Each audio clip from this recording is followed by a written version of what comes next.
Haleluya. Selamat siang menjelang sore Bapak Ibu Saudara. Puji Tuhan, kita mempersiapkan hati kita, jiwa kita untuk menyembah Tuhan, Allah yang hidup, Allah yang luar biasa, Allah yang begitu baik bagi kehidupan kita. Haleluya. Ku bersyukur padamu Tuhan.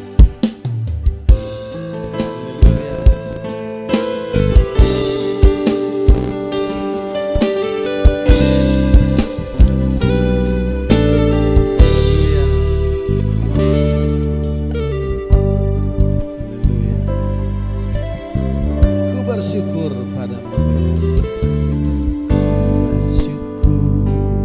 padamu Tuhan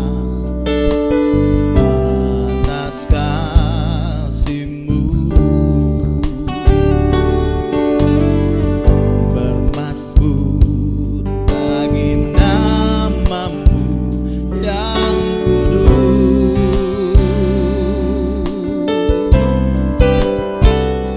Sebab Engkau kebenaranku, padamu ku percaya. Betapa mulianya Tuhanku, ku rindu menyatakan. Dari awal kita katakan ku bersyukur padamu Tuhan atas kasih-Mu, bermasmur bagi nama-Mu yang kudus.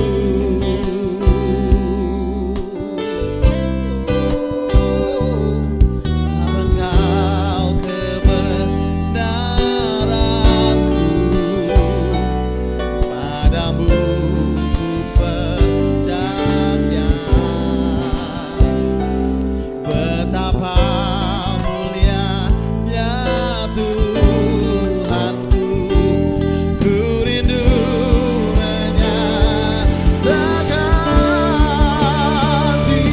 Tinggikan diri-Mu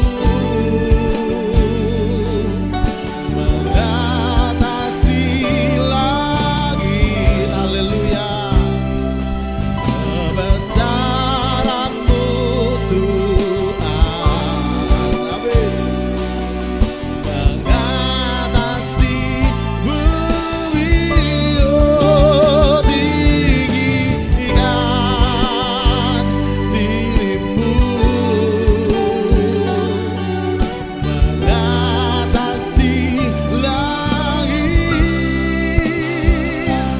Kemuliaan-Mu bersyukur atas kasih-Mu bagi hidup kami ya Tuhan. Kami bermasmur bagi nama-Mu yang kudus Tuhan. Haleluya. Sebab Engkau kebenaranku, padamu ku percaya. Betapa mulianya Tuhanku, ku rindu menyatakan.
kita boleh merenungkan kebaikan Tuhan pada sore hari ini.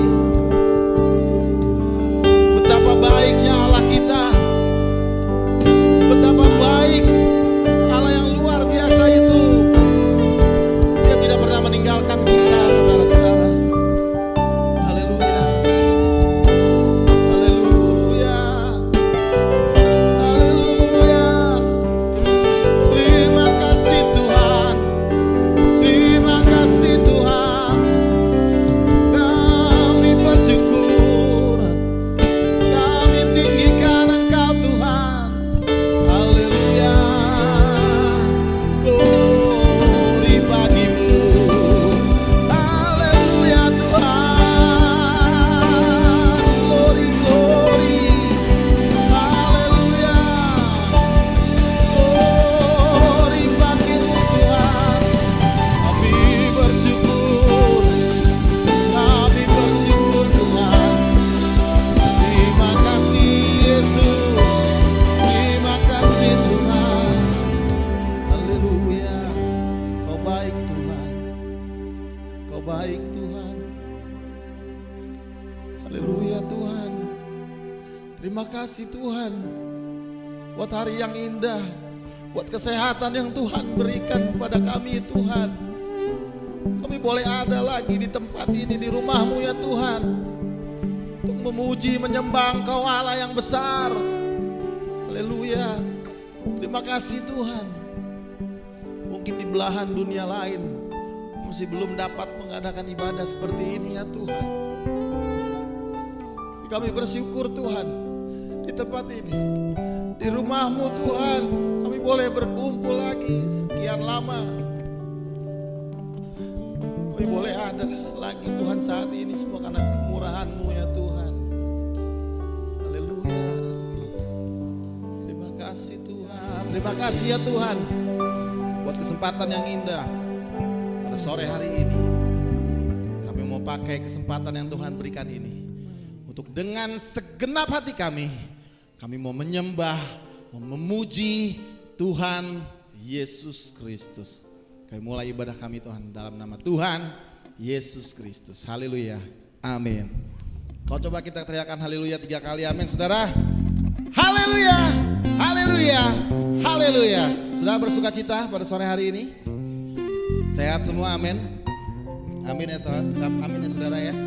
Saudara, kalau kita boleh renungkan kebaikan Tuhan yang luar biasa. Kita datang ke gereja untuk apa? Untuk ketemu satu sama lain? Tidak saudara ya.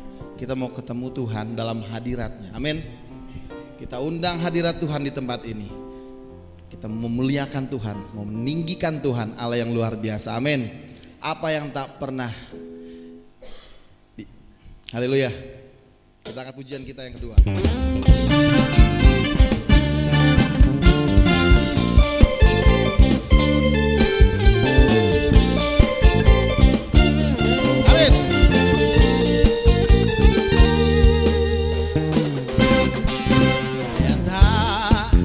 Pernah dilihat mata, amin, dan tak pernah didengar telinga.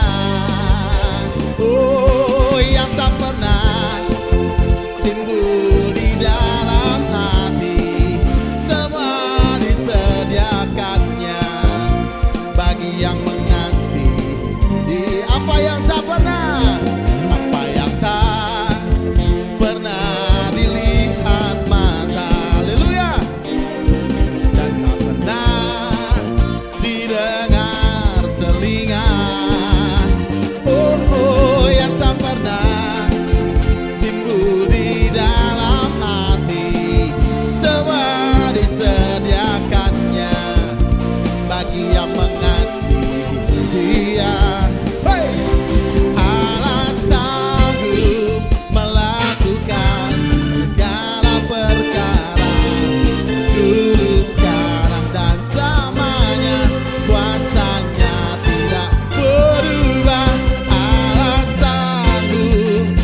segala perkara, dulu, sekarang, dan selamanya. Kuasanya tidak berubah. Allah sanggup melakukan segala perkara, dulu, sekarang, dan selamanya. Kuasanya tak berubah. Dulu, sekarang, dan selamanya. Dulu, sekarang, dan selamanya. Dulu, sekarang, dan selamanya.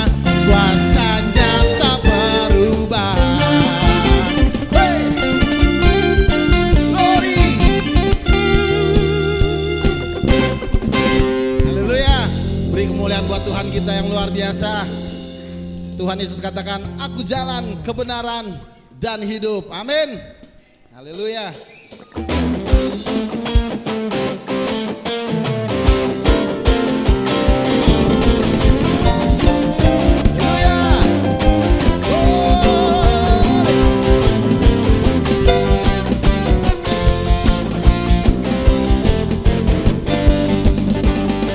Jalan kebenaran dan jalan kehidupan, itu yang Yesus katakan. Aku percaya, amin. Di dalam namanya ada keselamatan kekal. Aku jalan kebenaran. Aku jalan kebenaran dan jalan kehidupan, itu yang Yesus katakan. Aku percaya, amin. Di dalam namanya ada keselamatan kekal. Glory, haleluya. Glory, haleluya. Glory, haleluya. Glory, haleluya. Glory, haleluya. Di dalam namanya ada keselamatan kekal. Aku jalan kebenaran. Aku jalan kebenaran dan jalan kehidupan, itu yang Yesus katakan. Aku percaya, amin. Di dalam namanya ada keselamatan kekal. Glory, haleluya. Glory, haleluya. Glory, haleluya. Glory, haleluya. Glory, haleluya. Di dalam namanya ada keselamatan kekal. Glory, haleluya. Glory, haleluya. Glory, haleluya. Glory, haleluya. Glory, haleluya. Di dalam namanya ada keselamatan kekal. Dari awal lagi, aku jalan kebenaran. Aku jalan kebenaran dan jalan kehidupan, itu yang Yesus katakan. Aku percaya, amin. Di dalam namanya ada keselamatan kekal. Glory, haleluya. Glory, haleluya. Glory, haleluya. Glory, haleluya. Glory, haleluya. Di dalam namanya ada keselamatan kekal. Glory, haleluya. Glory, haleluya. Amin. Glory, haleluya. Glory, haleluya. Glory, haleluya. Di dalam namanya ada keselamatan kekal. Di dalam namanya, di dalam namanya ada keselamatan kekal. Di dalam namanya, di dalam namanya ada keselamatan kekal. Haleluya. Amin. Beri kemuliaan buat Tuhan kita. Haleluya. Saat ini kita mau siapkan hati kita, jiwa kita untuk mendengarkan berkat daripada firman Tuhan. Kita mau belajar lagu yang baru. Kita mau sama-sama belajar. Yang sudah bisa boleh menyanyi lebih keras lagi, amin saudara. Izinkan sesuatu terjadi. Ku percaya semua untuk kebaikanku. Bila nanti telah tiba waktumu, ku percaya kuasa-Mu memulihkan hidupku. Waktu Tuhan pasti yang terbaik, walau kadang tak mudah dimengerti. Lewati cobaan,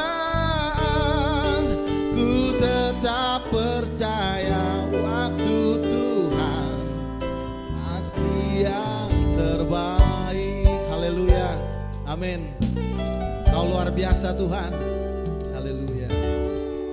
Izinkan sesuatu terjadi. Ku percaya semua untuk kebaikanku. Bila nanti telah tiba waktumu, ku percaya kuasa-Mu memulihkan hidupku. Waktu Tuhan pasti yang terbaik, walau kadang tak mudah dimengerti. Lewati cobaan, ku tetap percaya waktu Tuhan pasti yang terbaik. Waktu Tuhan pasti yang terbaik. Haleluya Tuhan, haleluya. Kami percaya Tuhan, waktu-Mu adalah waktu yang terbaik. Haleluya, haleluya Tuhan. Terima kasih, haleluya, haleluya. Tuhan, terima kasih Tuhan, waktu yang indah yang Tuhan berikan bagi hidup kami Tuhan. Walau kadang kami tak mengerti apa yang Tuhan inginkan dari hidup kami ya Tuhan, tapi kami tetap percaya Tuhan, waktu Tuhan adalah waktu yang terbaik. Haleluya. Waktu Tuhan, mari saya undang semua bangkit berdiri. Haleluya. Walau kadang tak mudah dimengerti. Lewati cobaan, ku tetap percaya waktu Tuhan pasti yang terbaik. Waktu Tuhan pasti yang terbaik.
kami lebih lagi. Berikan kami telinga seorang murid Tuhan, sehingga kami dapat mendengarkan isi hati-Mu lewat firman-Mu yang akan dibawakan hamba-Mu.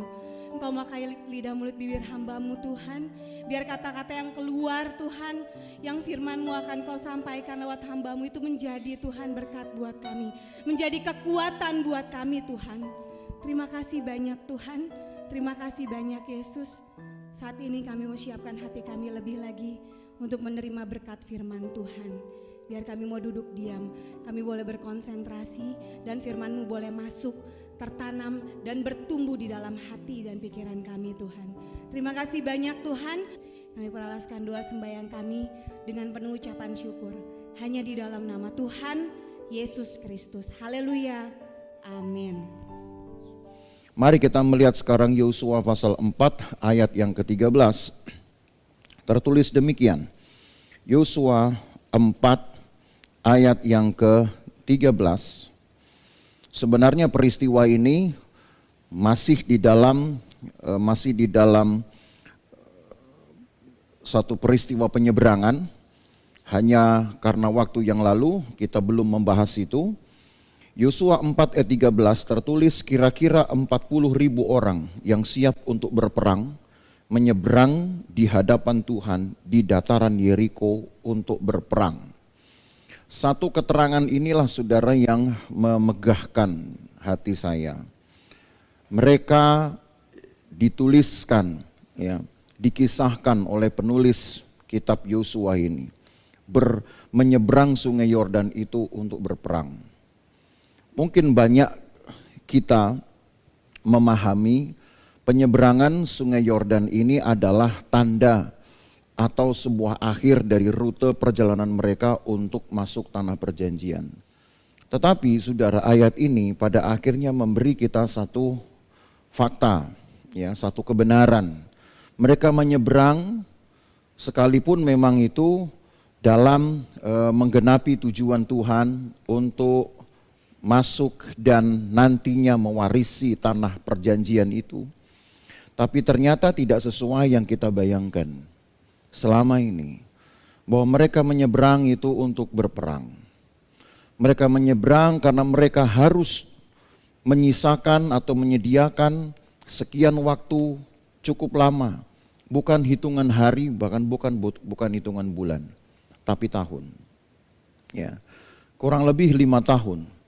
Mereka harus memerangi dulu bangsa-bangsa yang mendiami tanah perjanjian ini sebelum mereka betul-betul bisa mewarisinya. Jadi tidak berarti mereka langsung menyeberang, masuk ke tanah itu, lalu kemudian mereka dapat berbuat sesuatu seenak hati mereka terhadap tanah itu. Mereka harus mengosongkannya dahulu, dan itu perlu waktu, bukan lagi dalam kurun hari, minggu atau bulan, tetapi 5 tahun. Maka apa yang dituliskan dalam ayat ini saudara, memberikan juga satu persiapan mental kepada orang Israel sendiri yang kala itu menyeberang, mau menyeberang, tapi kepada mereka juga sudah diberitahukan apa yang harus mereka lakukan setelah mereka berada di seberang. Yaitu bahwa mereka harus berperang, dan kota pertama yang menunggu mereka, yang menghadang perjalanan mereka untuk mewarisi tanah perjanjian itu adalah Yeriko. Sebagaimana yang kita lihat di dalam pasal yang keempat,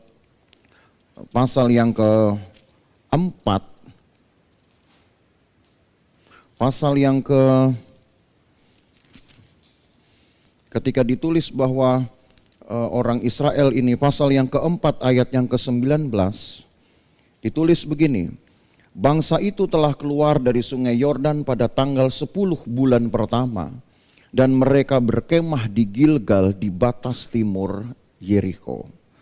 Kota Yeriko inilah yang menjadi kota pertama yang harus mereka taklukkan.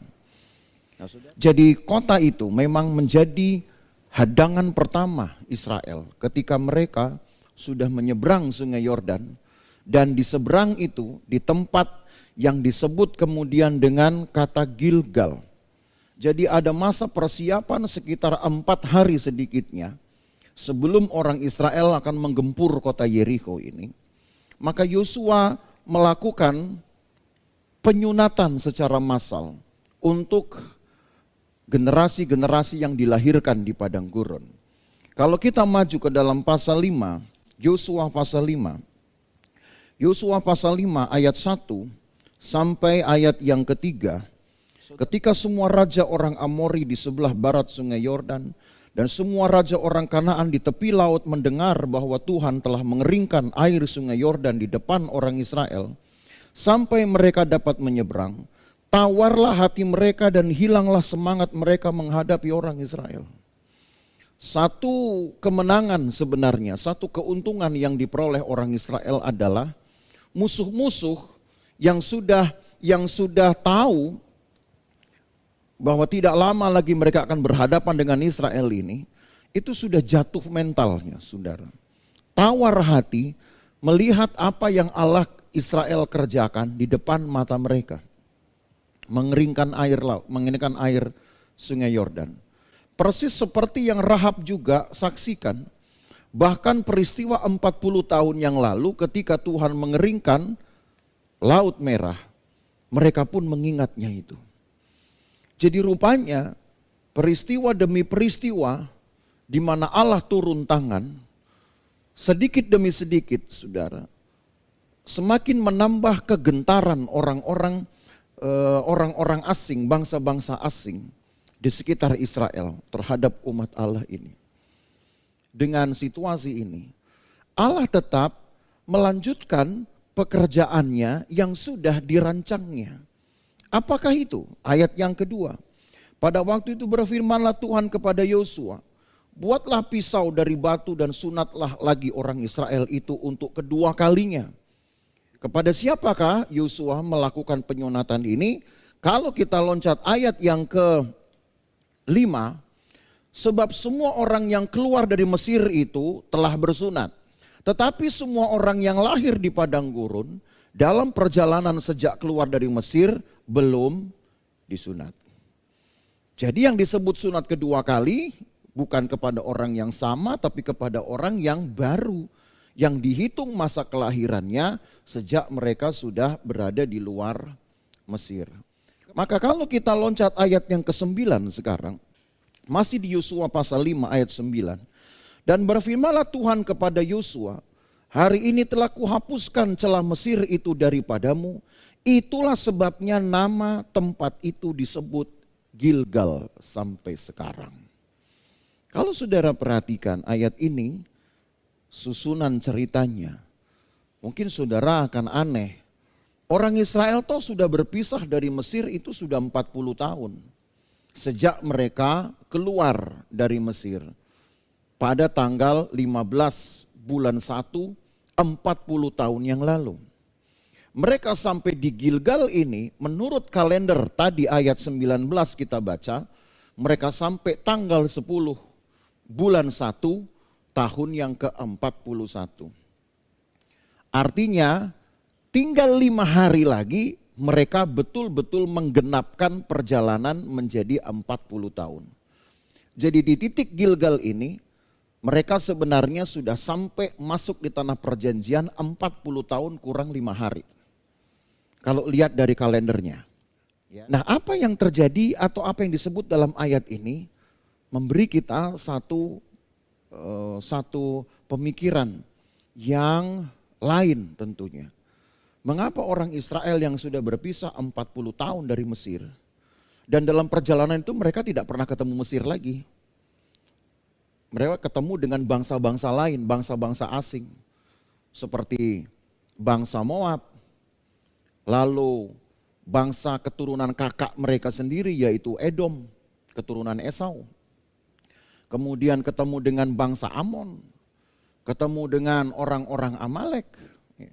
Dalam 40 tahun itu mereka tidak ketemu orang Mesir. Seharusnya ayat ini mungkin lebih tepat kalau disebut sudah kuhapuskan celah dari bangsa-bangsa lain atau paling sedikit, paling pendek adalah bangsa Moab. Karena saudara sudah belajar, saudara sudah dengar dari penjelasan saya yang lalu-lalu, 70 hari sebelum mereka masuk tanah perjanjian, mereka sudah ada di daerah orang-orang Moab. Dan bahkan mereka sempat melakukan perzinahan dengan dewa-dewa orang Moab. Sehingga Tuhan perlu membasmi, membinasakan sejumlah besar orang dari kelompok ini. 24.000 orang Tuhan matiin. Jadi kalau kita pahami pemisahan Tuhan, supaya umat Tuhan betul-betul terpisahkan dari keduniawian, seharusnya Moab lah. Karena Moab musuh terakhir. Tapi kenapa yang dipilih tetap Mesir? Karena Mesirlah yang disebut dalam Alkitab dengan istilah rumah perbudakan.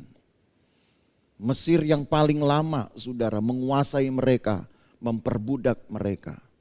Maka saudara tahu sekarang, dosa bukan hanya memberikan kenikmatan.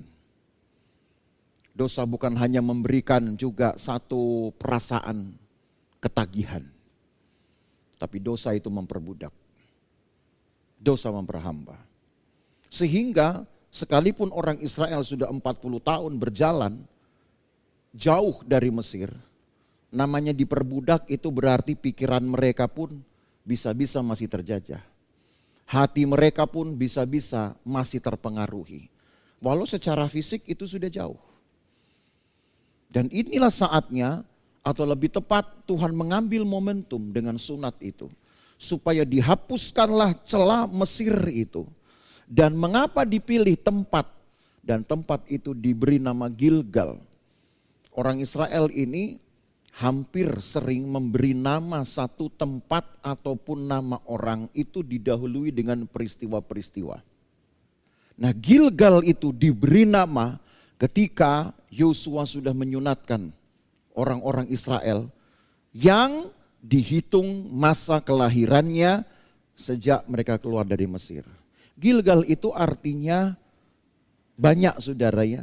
Bisa artinya dihapus, bisa juga berarti digelindingkan, jadi artinya bisa beragam. Tetapi arti yang umum bahwa kata Gilgal ini artinya ditiadakan. Dari yang tadinya ada di situ tiba-tiba kemudian dilenyapkan. Tapi Alkitab sudah memberi kita satu nama.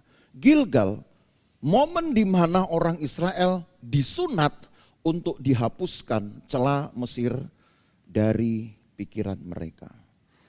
Bapak Ibu Saudara, dalam hidup kita harus ada momen-momen seperti ini. Ada yang saudara harus berani hapuskan dari celah-celah kita di hadapan Tuhan. Ya. Karena ini bicara hati, ini bicara tentang mentalitas. Itu sebabnya mengapa Mesirlah yang disebut bukan musuh-musuh yang ditemui orang Israel sepanjang perjalanan mereka. Karena perbudakan telah mengambil tempat atau dapat saja merebut kembali perhatian orang Israel dari Tuhannya. Maka saudara harus ingat, saudara harus tahu bahwa seringkali kebiasaan-kebiasaan atau dosa ini kalau tidak betul-betul dibuang, dia dapat mengambil tempat Tuhan di dalam hidup saudara. Maka pastikan di dalam hidupmu harus ada bagian yang engkau buang selalu. Itu sebabnya kata sunat itu bukan berarti pemotongan kulit katan laki-laki saja. Tapi hakikatnya intinya adalah apa yang harus dipisahkan dan ada bagian yang sudah dipisahkan itu dibuang. Ada bagian yang setelah dipotong dipelihara, dijaga, tapi ada bagian yang setelah dipotong harus dibuang. Dan apa yang dibuang? Celah.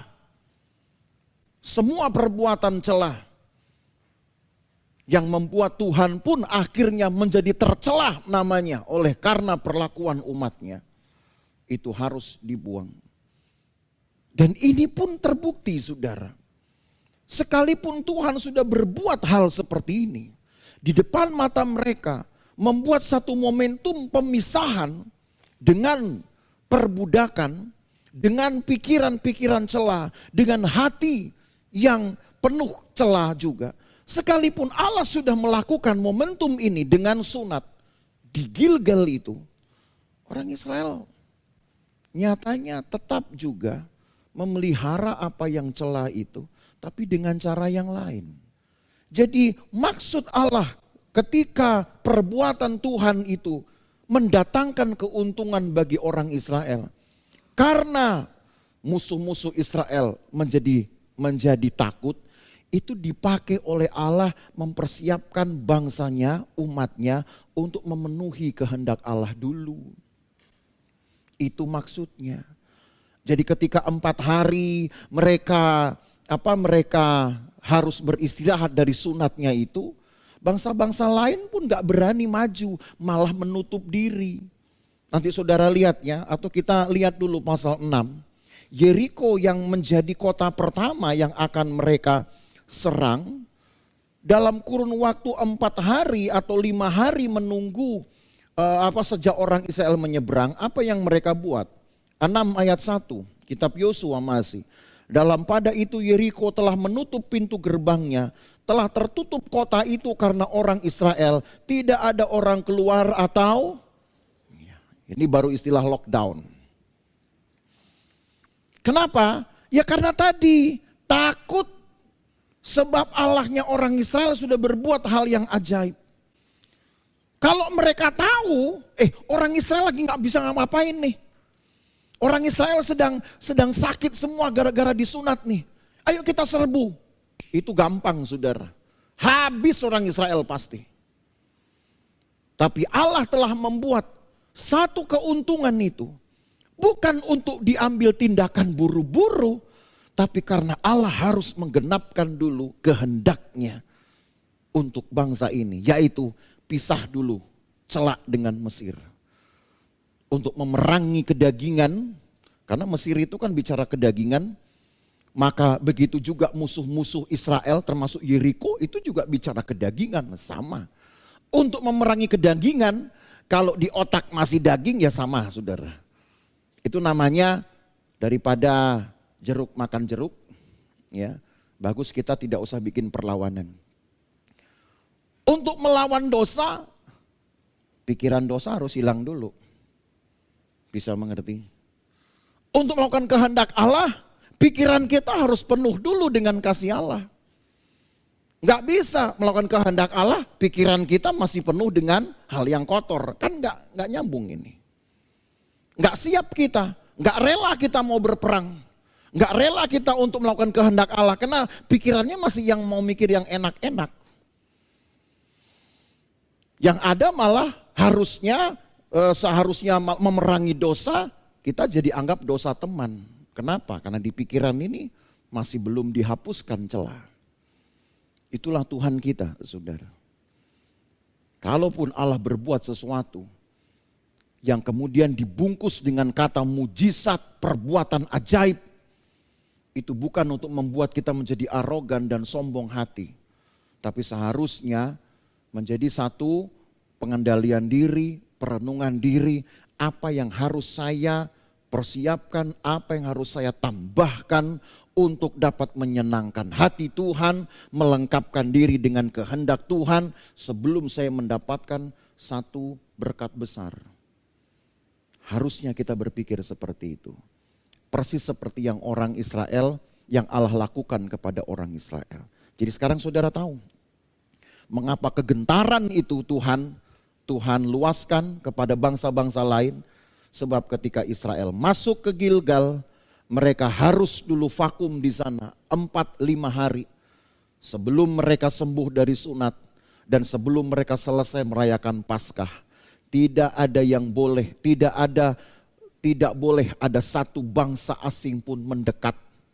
Itu tandanya karena Tuhan jaga. Tuhan jaga dengan apa? Dengan kegentaran. Jadi jangan sekali-sekali kita merasa bahwa kalaupun Tuhan sudah menolong kita, maka itu akan mendatangkan satu sifat arogan. Tuhan pasti akan bela saya terus. Belum tentu, saudara. Kecuali kalau hidup kita juga kita bersihkan dari semua keinginan-keinginan daging. Karena celah Mesir harus dulu dipisahkan, dibuang dulu. 4 hari mereka harus mengeringkan luka dari sunat itu. Hari 14 mereka merayakan Paskah di Gilgal. Baru besoknya mereka mengatur barisan untuk penyerangan. Tetapi selama 5 hari itu, 4 hari penyembuhan plus Paskah, selama hari-hari itu Yeriko sudah melockdown kotanya. Coba kalau Yeriko bikin pengintai juga, model Yosua. Yeriko kirim pengintai ke Gilgal, cari tahu kira-kira apa ya yang orang Israel lakukan ini dalam masa persiapan sebelum nyerang kita. Wah, bocor nanti saudara. Bocor rahasia bisa-bisa. Pengintai ini akan bilang, serang aja sekarang. Wah, orang-orang Israel semua lagi pada sakit semua, dipotong-potongin itu. Disunat-sunat. Tapi karena Allah memang hanya mengizinkan kegentaran terjadi atas bangsa-bangsa di barat, di sebelah barat dari titik penyeberangan itu. Karena Allah harus menuntaskan kehendaknya. Bapak Ibu Saudara, pada hari ini kita belajar bahwa sebanyak apapun dan seberat apapun musuh-musuh kita, sebenarnya itu bukanlah musuh yang paling berat buat kita. Musuh yang paling berat buat kita adalah memisahkan diri dari celah Mesir. Celah Mesir itu saudara pisahkan, aman hidup kita. Bisa pahami? Kedagingan itu saudara usir dari hidupmu, aman hidup saudara. Apapun yang saudara buat, buatlah itu untuk kehormatan nama Tuhan. Itu saja. Maka Tuhan akan melakukan jauh lebih besar dari yang bisa kita bayangkan. Kalau Rahab saja bisa mengingat 40 tahun lalu, Tuhan mengeringkan laut. Sekarang Tuhan mengeringkan lagi sungai. Kira-kira apa yang Tuhan bisa lakukan kepada Allahnya Israel? Tidak terbatas sudah. Tapi yang terjadi ketika orang Israel membuat pelemahan-pelemahan sendiri. Mari kita lihat sekarang Hakim-Hakim. Kan tadi saudara sudah tahu tuh bahwa Israel menyeberang sungai Yordan itu sambil bersiap untuk berperang. Walaupun peperangan itu baru akan terjadi setelah penyunatan dan Paskah. Tapi coba saudara lihat, setelah penyerbuan besar-besaran kepada kota Yeriko ditambah kota Ai dan juga bahkan sampai kepada daerah-daerah di sebelah utara, maka muncullah kemudian satu peristiwa dalam Hakim-Hakim pasal 2. Pasal 2 ayat 1 sampai 5. Hakim-Hakim pasal 2. Ini setelah periode pembagian warisan sebetulnya. Jadi tidak jauh sebenarnya masa ini belumlah panjang atau belumlah berlalu panjang dari peristiwa penyeberangan sungai Yordan itu, hanya 4-5 tahun saja, ya. Tapi saudara lihat ayat 1 pasal 2 kitab Hakim-Hakim. Lalu malaikat Tuhan pergi dari Gilgal ke Bokim dan berfirman, telah kutuntun kamu keluar dari Mesir dan kubawa ke negeri yang kujanjikan dengan bersumpah kepada nenek moyangmu. Dan aku telah berfirman, aku tidak akan membatalkan perjanjianku dengan kamu untuk selama-lamanya. Ada perjanjian yang Tuhan sudah ikat dengan orang Israel ini. Apa itu perjanjiannya? Kita sudah baca semuanya, sudah bahas waktu-waktu yang lalu, bahwa Israel ini harus masuk ke tanah perjanjian. Allah tidak akan membatalkan itu, apapun kesalahan orang Israel. Bayangkan itu saudara, kebaikan Tuhan. Ya.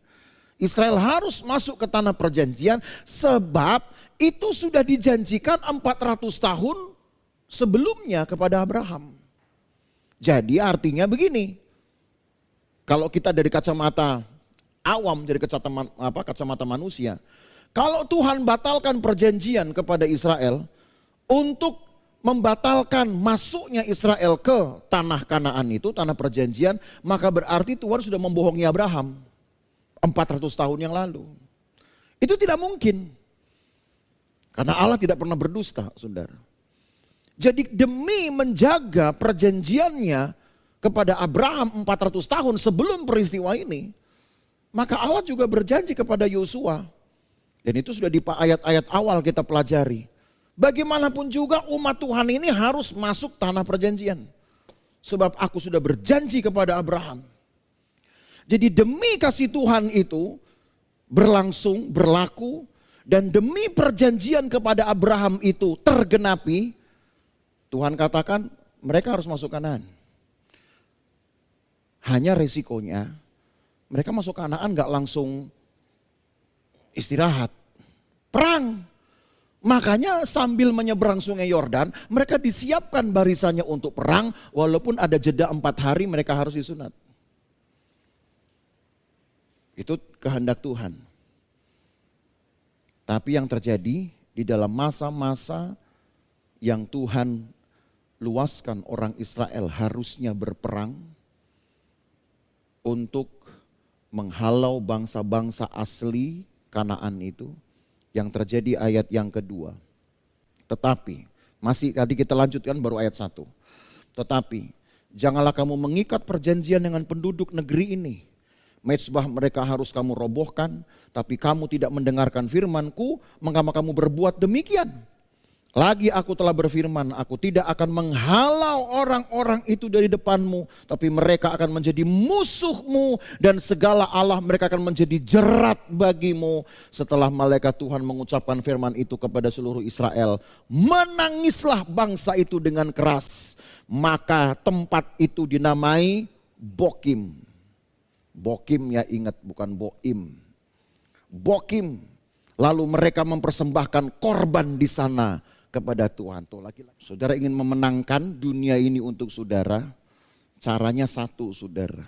Saudara harus tanamkan bahkan imanmu, kepercayaanmu kepada Allah kita itu kepada orang lain justru.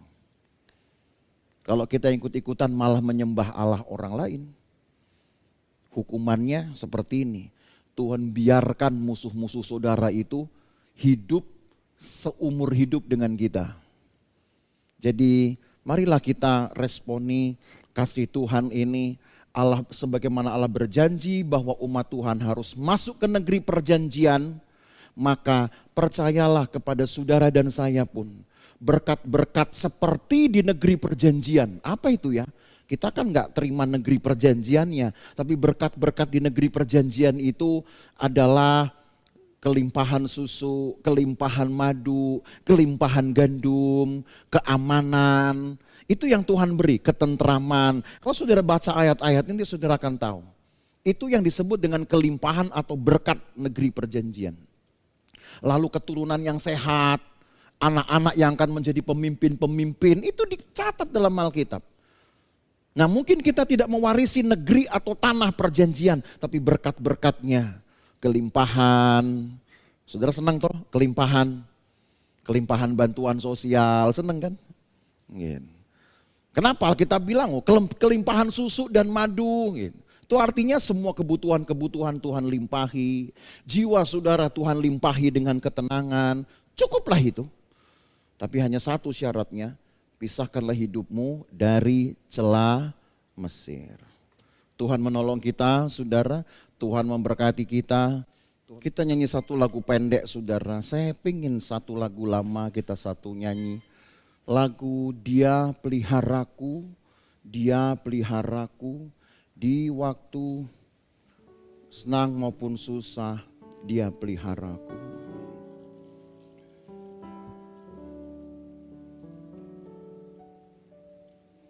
Dia peliharaku,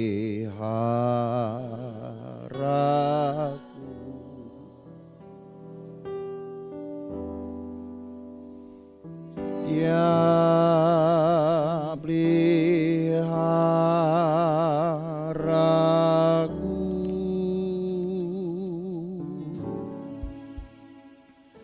di senang atau susah,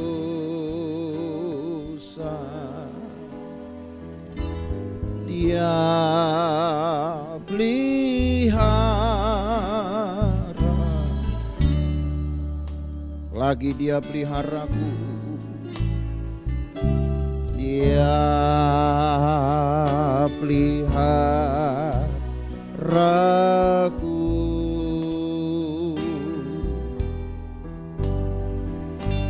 Dia peliharaku,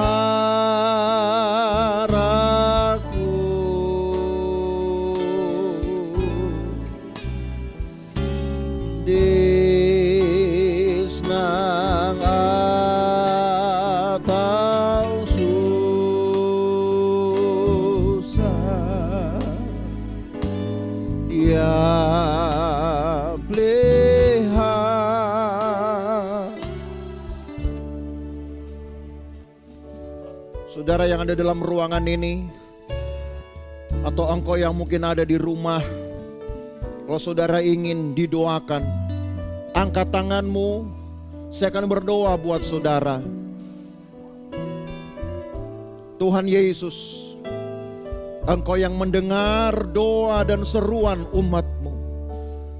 Hamba berdoa di dalam nama Yesus, Tuhan jamah mereka. Apa yang sedang menghambat mereka, Tuhan hancurkan di dalam nama Yesus. Apa yang sedang memagari hidup mereka selain kuasa Tuhan, hancurkan dalam nama Yesus. Biarlah turun dan dipenuhilah umat-Mu ini dengan kekuatan, damai, sukacita, ketentraman dari Tuhan saja. Di dalam nama Yesus Kristus. Kalaupun hidup mereka mungkin terasa berat, kiranya lagu ini dan firman Tuhan tadi mengingatkan, sekaligus meneguhkan, Allah tetap ada untuk membela kami. Tapi kami harus tunjukkan bahwa kami punya keinginan bersekutu dengan Tuhan. Memisahkan diri dari kedagingan, dari celah keduniawian.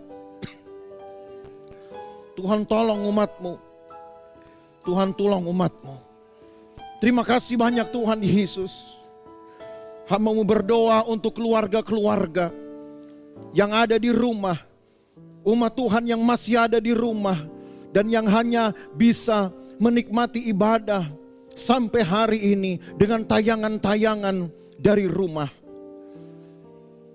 Kalau mereka sakit, sembuhkan Tuhan. Mereka susah, hiburkan. Mereka mungkin sedang mengalami pikiran-pikiran berat sehubungan dengan keadaan ini. Tuhan lepaskan di dalam nama Yesus. Lepaskan ya Tuhan. Terima kasih banyak Tuhan. Peliharalah umat-Mu. Pelihara mereka seperti biji mata-Mu. Karena memang kami adalah biji mata Tuhan sebagaimana Alkitab katakan. Kalau ada kesalahan dan ada celah yang masih kami simpan, kami pelihara, tegur kami ya Tuhan. Ingatkan kami untuk memeranginya. Karena dengan cara itulah kami akan menikmati pekerjaan-pekerjaan Tuhan yang ajaib. Tolong ya Tuhan, sertai dan berkati umat-Mu. Dalam pekerjaan mereka juga berkati umat-Mu. Lindungi pagari mereka. Jauhkan dari bahaya, celaka, perbuatan jahat orang lain. Mereka yang mungkin juga belum bisa bekerja, tetap berkati dengan cara-Mu ya Tuhan. Anak-anak yang belum bisa bersekolah, juga Tuhan akan bimbing mereka. Tetap berikan kecerdasan, tetap berikan juga hasil yang baik. Cara belajar yang sama, semangat belajar yang sama seperti ketika mereka ada di dalam ruangan sekolah. Berkati mereka Tuhan, dan buatlah anak-anak-Mu berprestasi. Karena Tuhan kami tetap sama. Berkati ya Tuhan pemberian-pemberian jemaat-Mu. Berkati persepuluhan yang sudah mereka bawa ke dalam rumah Tuhan. Ataupun yang melalui juga dana yang ditransfer. Tuhan berkati. Sesuai dengan firman-Mu, mereka yang memberikan bagian Tuhan, milik Tuhan, Tuhan berkati. Dan apa yang umat-Mu bawa sebagai persembahan mereka nanti, Tuhan juga berkati. Berkati ya Tuhan, karena mereka sudah melakukan firman Tuhan dengan setia. Bagian Tuhanlah yang kemudian akan bekerja memberkati mereka. Terima kasih Tuhan Yesus. Maka Bapak Ibu Saudara sekalian, pulanglah dengan berbuah berkat dari Allah Bapa, kasih sayang dalam persekutuan dengan anaknya Yesus Kristus, dan pekerjaan Roh Kudus, pemeliharaan Roh Kudus menyertai hidup saudara dari hari ini sampai selama-lamanya. Dan berkat ini kita terima dalam nama Tuhan Yesus Kristus. Segala kemuliaan hanya bagi Tuhan. Segala hormat pujian hanya bagi Tuhan. Kuasa dan kemuliaan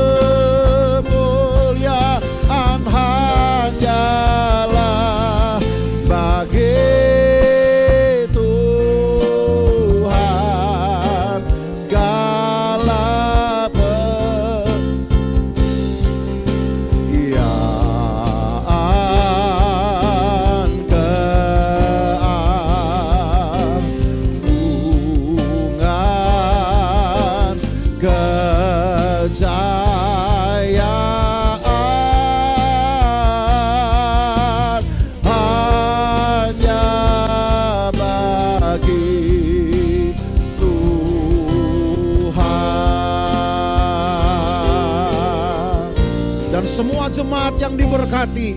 Bersama-sama kita berkata, amin.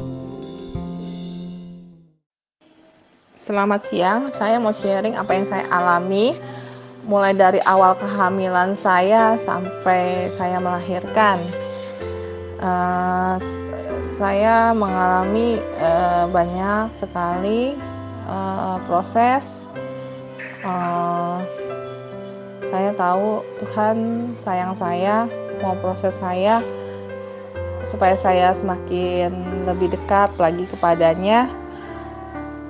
Dari awal kehamilan saya bolak-balik ke dokter karena ada yang saya alami seperti rambut rontok, kaki dan tangan gatal-gatal. Setelah saya melahirkan, anak saya dikatakan positif steroidnya seperti saya, sampai saya menangis setiap hari.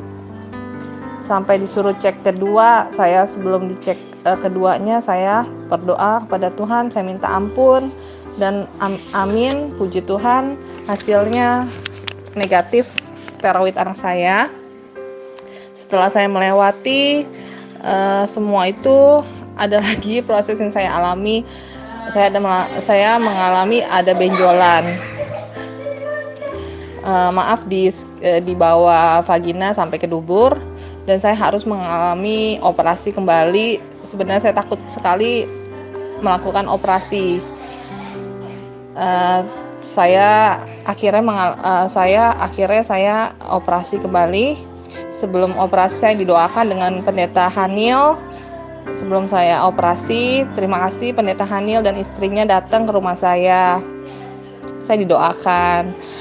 Saya diberi kekuatan. Setelah operasi, saya hanya bisa tiduran, tidak bisa apa-apa karena nggak bisa ada aktivitas setelah operasi yang benjolan ini. Saya tahu apa yang saya alami ini semua ini karena Tuhan sayang saya. Dia tahu saya orangnya nggak bisa diem. Jadi pas saya hanya bisa tiduran, saya hanya bisa baca firman dan berdoa. Sebelum kejadian ini, saya tidak mengerti apa itu berdoa, baca firman, itu hambar bagi saya. Saya nggak ngerti kenapa tidak ada sama sekali yang saya rasakan setelah berdoa dan baca firman. Itu seperti mungkin keharusan kali ya. Saya di sini akhirnya belajar, Tuhan hajar saya. Melalui ini semua saya mengucap syukur.